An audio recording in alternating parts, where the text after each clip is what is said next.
ევროპარლამენტში საქართველოს საკითხის განხილვას და პოლიტიკურ განცხადებებს ეხმაურებიან თბილისში.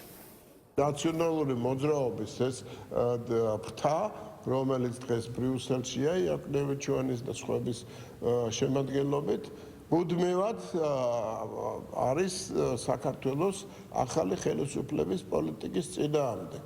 მხოლოდ ერთი მიზეზით საქართველოს ხელისუფლება დგას ეროვნულ პოზიციაზე და იცავს სტაბილურობას ქვეყანაში. როცა შინაარს აკვირდები, როგორ გველაპარაკებიან, როგორ საუბრობენ ჩვენზე, როგორ ურცხვად იტყუებიან, საზოგადოებაც შეცდომაში შეყვანას უპირებენ, რასაკვირველია, უნდა დასკვნა გავაკეთოთ ერთი.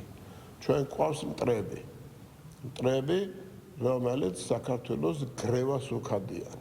და სამწუხაროდ ამ მტრებს მხარს უჭერენ შიდა მტრებიც, რომლებიც გარკვეულ პოლიტიკურ მიზანს ემსახურებიან. ქალბატონი რასა ის ადამიანია, რომელიც ქართული ოცნების მილიონ 100,000-ზე მეტ მხარდაჭერს პარაზიტებად მოიხსენიებს და მოიხსენიებდა. ეს არის ადამიანი, რომლის ლექსიკაც პირდაპირ თანხმედრაში არის ევროპაში 1930-იან და 40-იან წლებში არსებულ ლექსიკასთან და დეჰუმანიზაციის მცდელობასთან. შესაბამისად, ამ ადამიანის მომზადებული ნებისმიერ რეზოლუციას აქვს იმპულსის ფასი, რომელზედაც ესეთი რეზოლუციები იბეჭდება. Როდესაც ანგარიშს ამზადებს ადამიანი, რომელსაც აქვს ფაშისტური განცხადებები საქართველოს დაკავშირებით, შეგახსენებთ, რომ მან თქვა, რომ ინფექცია არის ქართული ოცნება და ეს არის ფაშისტური განცხადება.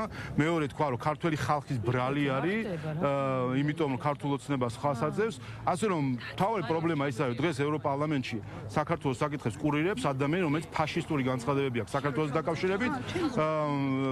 ფაშიზმის გამარჯვების 80 წლის თავზე ხედავთ ადამიანს ევროპარლამენტში, რომელიც საქართველოსთან დაკავშირებით აკეთებს ფაშისტურ განცხადებებს. ამიტომ ითქვა კიდევაც, რა დაემართება ამ რეზოლუციებს. არანაირი ფასი, რა თქმა უნდა, ჩვენთვის არ აქვს. ფაშისტური განცხადებების მქონე ადამიანების ფურცლები დაიხევა და გადაეკრა მაგალითად.